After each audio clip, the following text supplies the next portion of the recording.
नाजरीन मोहतरम अस्सलाम वालेकुम वरहमतुल्लाहि वबरकातुहू। प्रोफेसर वारिस महमूद प्रोग्राम इरफान दीन रूमी स्पेशल में एक नए मौजू के साथ आपकी खिदमत में हाजिर हैं। नाजरीन, पिछले प्रोग्राम में हमने आपको एक सपेरे और एक सर्दी से अकड़े हुए अजदहा की हिकायत सुनाई थी जो सूरज की गर्मी में ज़िंदा हो गया था और उस भगदड़ में बहुत सारे लोग मारे गए थे। इसके बाद मौलाना हज़रत मूसा अलैहिस्सलाम के वाक़े की तरफ मुंतकिल हो गए हैं। मूसा अलैहिस्सलाम की लाठी को अजदहा बनते देखकर भी तमाशाइयों का मजमा भागा था और इस भगदड़ में भी बहुत सारे लोग मरे थे। इस भगदड़ में बंदे मरने पर फ़िरौन और मूसा अलैहिस्सलाम के दरमियान जो गुफ्तगू हुई थी, आज हम वहाँ से शुरू करेंगे। आइए मौलाना की ज़ुबान से जानते हैं। मौलाना लिखते हैं, गुफ्त फ़िरौनश चिरा तो ए कलीम हल्करा कुश्ती व अफ़गंदी ज़बीम। यानी फ़िरौन ने मूसा अलैहिस्सलाम से कहा कि ए कलीमुल्लाह, तुमने लोगों को क्यों डराया जिसकी वजह से वो भागे और गिर कर मर गए। लाजरम हर कस्तुरा दुश्मन गिरफ्त कीने तो दर सीनाए मर्दो जन गिरफ्त। कहने लगा, ला महाला अब हर शख्स को आपसे दुश्मनी हो गई है और मर्दों और औरतों के सीने आपके ख़िलाफ़ कीने से भर गए। मन हम अज शर्रत अगर पसमी हज़म दर मुकाफ़ाते तो देगे मी पज़म। कहने लगा कि अगर मैं भी आपके शर से पीछे हट गया हूँ ना, लेकिन याद रखना मैं आपसे बदला लेने के लिए देग पका रहा हूँ। हम चूँ तो सालूस बस्यारा बुदंद आकिबत दर मिस्र मार रुस्वा शुदंद। कहने लगा कि आपसे पहले भी बड़े बड़े मक्कार हुए हैं और आखिरकार हमारे मिस्र में सभी रुस्वा हुए हैं।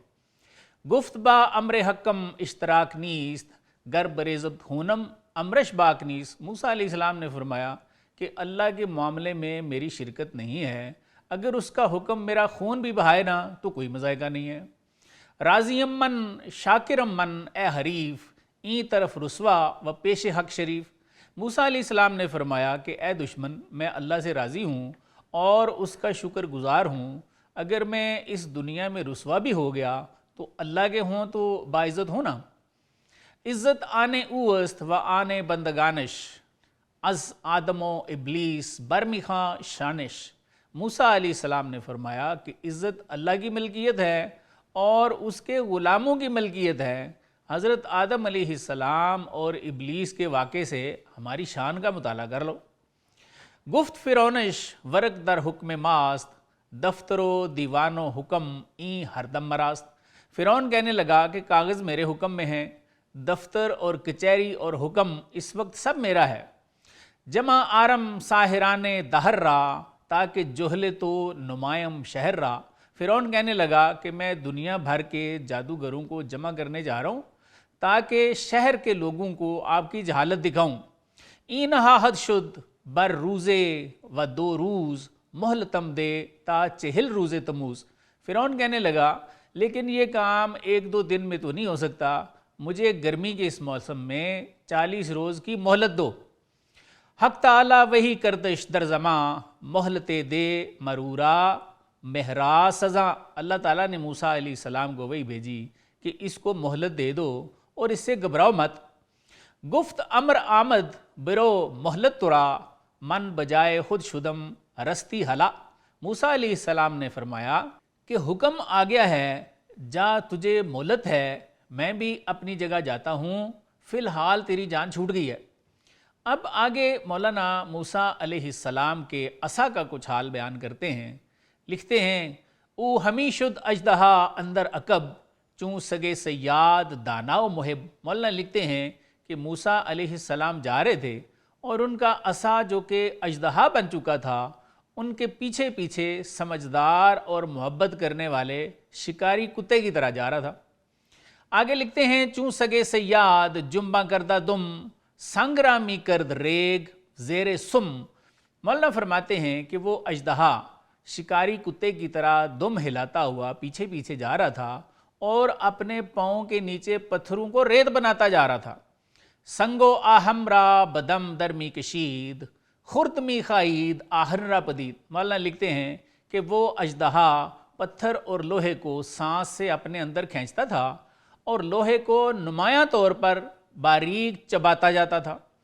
در ہوامی کرد خود بالائے برج کہ ہزیمت می شد ازوے روم و گرج۔ مولانا فرماتے ہیں کہ وہ اژدہا فضا میں اپنے آپ کو برج سے بھی اونچا کر لیتا تھا اور اس سے روم اور گرج کے باشندے بھاگ رہے تھے۔ کفک می انداخت چوں اشتر زکام قطرہ زاں بر ہر کے میزد شد جزاں۔ مولانا فرماتے ہیں کہ وہ اژدہا منہ سے اونٹ کی طرح کی جھاگ پھینکتا تھا اور جس پر اس کا ایک قطرہ گر جائے نا اس کو کوڑ ہو جاتا تھا، جزام جس کو کہتے ہیں۔ یک جگے دندانے او دل می شکست جانے شیرانے سیاہ می شد زدست۔ فرماتے ہیں کہ اس کے دانتوں کی کڑکڑاہٹ دل پھاڑ رہی تھی اور اسے دیکھ کر کالے شیروں کی بھی جان نکل رہی تھی۔ چوں بقوم خود رسید آ مجتبا شد کے او بگرفت و باز او شدسا۔ مولانا فرماتے ہیں کہ جب وہ برگزیدہ یعنی موسیٰ علیہ السلام اپنی قوم میں پہنچے تو اژدہے کی باچھ پکڑی اور پھر لاٹھی بن گیا۔ وہ تکیہ بروے کرد و می گفت اے عجب پیش ما خورشید و پیش خصم شب۔ موسیٰ علیہ السلام نے اس پر ٹیک لگا لی اور فرما رہے تھے کہ تعجب ہے، ہمارے نزدیک یہ سورج ہے اور دشمن کے سامنے یہ رات ہے۔ اس سے مراد ہے کہ آپ فرمانا چاہ رہے تھے کہ میرا معجزہ دیکھ کر بھی یہ لوگ اندھیرے میں ہی ہیں۔ چشم باز و گوش باز و این زکا ہیرام در چشم بندی خدا۔ موسیٰ علیہ السلام فرما رہے تھے کہ تعجب ہے، ان لوگوں کی آنکھیں بھی کھلی ہیں، کان بھی کھلے ہیں، ان کی عقل کہاں چلی گئی ہے؟ میں تو اللہ تعالیٰ کی طرف سے ان کی چشم بندی پہ حیران ہو گیا ہوں۔ پیششاں بردم بسے جام رحیق سنگ شد آبش بپیش آفریق۔ موسیٰ علیہ السلام سوچ رہے تھے کہ میں ان کے سامنے صاف روحانی شراب کے بہت سے جام لے کے گیا ہوں، لیکن اس فریق کے سامنے تو یہ روحانی پانی پتھر بن گیا ہے۔ اب مولانا یہاں ایک راز سے پردہ اٹھاتے ہیں اور لکھتے ہیں آ نصیب جانے بے خیشاں بود چونکہ با خیشن پیدا کے شود۔ یعنی فرماتے ہیں کہ ہاں انبیاء اولیاء کے یہ روحانی جام بے خودوں کی جان کا حصہ ہیں، اور جو فنا نہیں ہیں انبیاء اولیاء کے یہ روحانی جام ان کے لیے ظاہر ہی نہیں ہوتے۔ آگے لکھتے ہیں خفتائی بیدار باید پیش ما تاب بیداری بیند خواب ہا۔ فرماتے ہیں کہ ہمارے سامنے ایک سویا ہوا بیدار ہونا چاہیے، یعنی ہماری بات کو سمجھنے کے لیے کوئی صاحب محویت و بے خودی ہونا چاہیے تاکہ وہ بیداری میں بھی خواب والی حقیقتیں دیکھ لے۔ آگے لکھتے ہیں دشمن ای خواب خوش شد فکر خلق تا نہ خسپد فکرتش بستاس خلق۔ فرماتے ہیں کہ اس بے خودی اور محویت کی دشمن لوگوں کی فکر ہے اور ان کے اندیشے ہیں، اور فرماتے ہیں کہ جب تک یہ فکر یا اندیشے سو نہ جائیں حلق، یہ ہمارا جو گلا ہے، فرماتے ہیں یہ روحانی جاموں کے لیے بند رہتا ہے۔ آگے لکھتے ہیں حیرت باید کہ روبد فکر را ہرد حیرت فکر را و ذکر را۔ فرماتے ہیں کہ ان روحانی جاموں کے لیے حیرت درکار ہے تاکہ فکر کا صفایا کر دے، اور حیرت فکر اور ذکر فرماتے ہیں دونوں کو نگل لیتی ہے۔